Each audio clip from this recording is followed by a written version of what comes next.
நான் அடிக்கடி மேடைகளில் பேசியிருக்கிறேன். புத்தர் மறைந்து பல நூறு ஆண்டுகளுக்கு பிறகுதான் புத்தருடைய கருத்துக்கள் வலுப்பெற்றன. அவர் வாழ்ந்த காலத்தில் அந்த அளவுக்கு இல்லை. பௌத்தம் என்பது ஒரு கோட்பாடாகவே வளர்ச்சி பெற்றது. அவர் ஊர் ஊராய் சுற்றிய காலத்தில் இல்லை.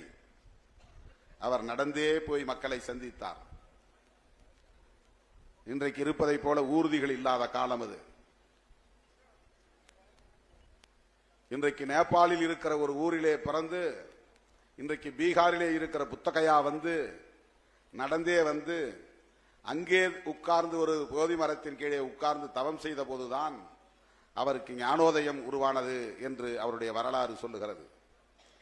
நேபாளில் இருந்து இந்தியாவுக்குள்ளே நெடுந்தூரம் பயணம் செய்து புத்தகையா வந்து உட்கார்ந்து தவம் இருந்திருக்கிறார். காடுகளில் பலரை தேடி அலைந்திருக்கிறார். தனக்கு ஒரு குரு வேண்டும், அவரிடம் யோகா கற்றுக்கொள்ள வேண்டும், ஞானம் பெற வேண்டும் என்று அலைந்து திரிந்திருக்கிறார். பட்டினி கிடந்திருக்கிறார். சாப்பிடாமலேயே ஒரே இடத்தில் அமர்ந்து மாதக்கணக்கிலே வருடக்கணக்கிலே தவம் புரிந்ததால் எலும்பும் தோளுமாக ஆகிவிட்டார்.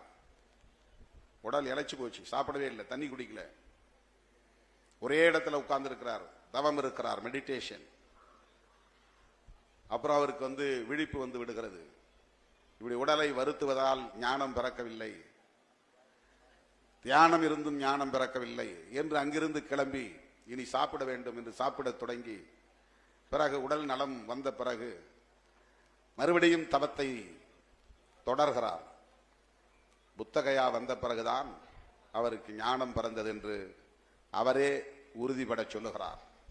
பிறகு அங்கிருந்து உத்தரப்பிரதேசம் போய் அங்கே சாரநாத் என்கிற இடத்தில்தான் முதல் பிரசங்கம் செய்கிறார்.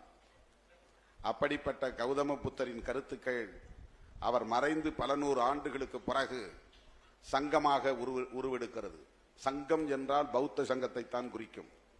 இப்போது RSS குறிக்கிறது. சங்கிகள் என்று சொல்லுகிற நிலை. சங்கத்தை சார்ந்தவர்கள் சங்கிகள்.